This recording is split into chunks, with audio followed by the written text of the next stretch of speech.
You want to support Roland Martin Unfiltered? Be sure to join our Bring the Funk fan club. Every dollar that you give to us supports our daily digital show. There's only one daily digital show out here that keeps it black and keep it real as Roland Martin Unfiltered. By going to RolandMartinUnfiltered.com, you can make this possible. All right, folks, let's talk about some wild cops doing what they always do. In Louisiana, there was an open records request that was put in there, and guess what they discovered? 10 pages of emails in which Baton Rouge, Louisiana police officers use racist language, including the N-word, to describe constituents and their own colleagues. The records request was made public by the Office of New Orleans Attorney William Most and revealed 2 instances in which officers used the N-word back in 2014 and 2015. Here's a screenshot of one of the emails with the offensive language redacted. I want to start with you, Robert. We know when folks searched, they targeted several Facebook groups of police officers and discovered all sort of racist language. We know in St. Louis and Philadelphia, a number of these police departments, you know, look, black folks have been trying to say this for years in terms of the racism that exists on these police departments. And look, we have emails, we now have Facebook postings, and it's amazing how people want to live in denial as if it doesn't even exist.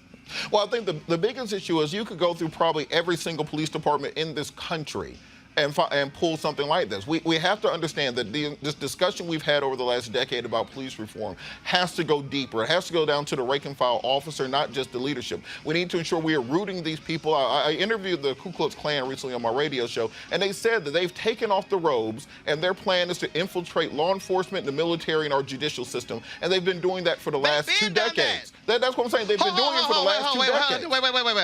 Hold on. In fact, no, not the last 2 decades. We got to remember, the White Citizens Council that was in Mississippi, the other states, they were made up of, guess what? Police departments, police officers, police chiefs, politicians, judges. Black folks been dealing with these races since 1619. I agree with you 100% on that. And I think one of the primary things we need to do, recruit more people from our community to join law enforcement, recruit more people from our community to get involved, to be on the other side of the badge and better police our communities. And then they will be able to talk and clear out these racists from areas of law enforcement. We've seen how well that hasn't worked thus far. There are districts, policing districts across the country that do have minorities on the force and some sizable minority groups on the force. And at the end of the day, you see that outgrouping where the white officers are going to still share that language amongst their white group. And you don't see those Latino officers or those African-American officers stepping forward and saying anything either. At the end of the day, what we see in a lot of these areas is that that badge means more than actually fighting and mitigating some of these other issues.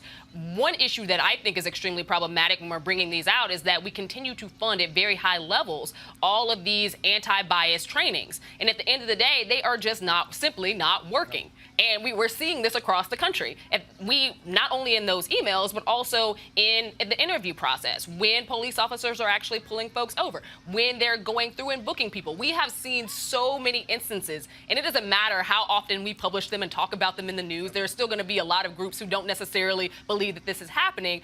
But we are still throwing a ton of money at implicit bias training. These people know what they're doing. This isn't implicit at all. They know exactly, and they are very conscious of what is happening out here. Yeah, and I think that there's something we can do other than just funneling money into these trainings that aren't working. Completely agree, and with actually what Amisha said, and I've had some experience in this. So I was chairman of the board of the University of Cincinnati, and we had an officer that shot and killed an unarmed African-American man in cold blood. That was DuBose. DuBose, right? And when I became chair, I was vice chair when that actually happened. But when I became chair, I talked to the president and I said, look, you're going to have to fire the police chief, the assistant police chief. We're going to have to change the culture. And I pushed him to do that, and we did. Because what has to happen now is we need less training and more accountability. And, you know, officers have to know if there's a culture in this whole department where someone's comfortable enough saying the N-word over email, knowing that that's discoverable. I mean, they are emboldened there. So that's just the tip of the iceberg. There's a whole culture problem. So leadership needs to be held accountable because that means people were really comfortable doing that. And you can imagine what they were comfortable getting away with. Well, and last point here, Robert, the reality is when, of course, Chicago, when they went in and investigated, and they, of course, under a federal consent decree, you had officers who admitted, oh, yeah, we use the N-word. They admitted dropping off gang members in rival gang territories just to see what would happen. And look, I love these people who talk about, a few bad apples. But when they did that initial report, look, those Facebook postings, 381 officers around the country, and that was only a handful of police departments. People need to understand, black folks have been saying this for a long time. You must root this stuff out. And when people say, oh, no, racism no longer exists, that's just a figment of y'all imagination.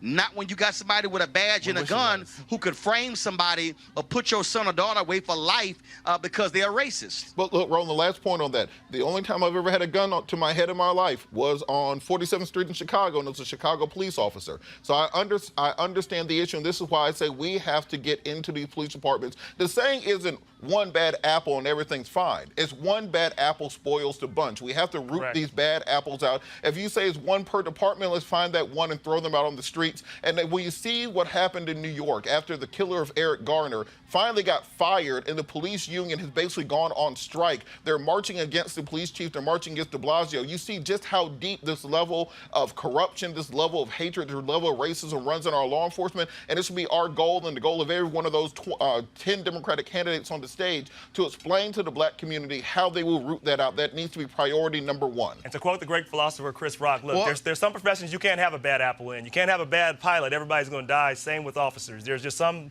professions that have a higher standard. You're That's right. all. All right, folks, back to that Roland Martin Unfiltered video in just one moment. All right, folks, you heard me talk a lot about marijuanastock.org. Why? Because I want to keep you informed of investment opportunities that make sense. We've all watched the growth of the cannabis industry. A recent report by New Frontier Data estimates the global cannabis market at more than $340 billion. Of course, marijuana legalization is sweeping the country state by state. We know that marijuana has a good cousin, the hemp plant, with a much higher concentration of CBD. That means hemp gives you all the medical benefits of marijuana without getting you high. Until recently, hemp farming was practically illegal in the U.S. and heavily regulated by the DEA. However, the 2018 Farm Bill recently passed in Congress, making it legal to grow hemp CBD in the U.S. and creating one of the largest commodities worldwide. They need land to grow all of the plants. Folks, this is simple. It's an incredible investment opportunity. And that's where our good friends at 420 Real Estate come in. Their business model is simple. They buy land that supports hemp CBD grow operations and lease it to licensed, high-paying tenants. They are hemp CBD landlords, and you can get in on the action. Now, what they've done for the folks at Roland Martin Unfiltered is allow for you to make a minimum investment of $200. The initial investment was $500. You can invest this in the crowdfunding campaign. That's right, $200 up to $10,000. Now, again, all you got to do is go to marijuanastock.org. That's marijuanastock.org to get in the game, and get in the game now. Now back to your Roland Martin Unfiltered video.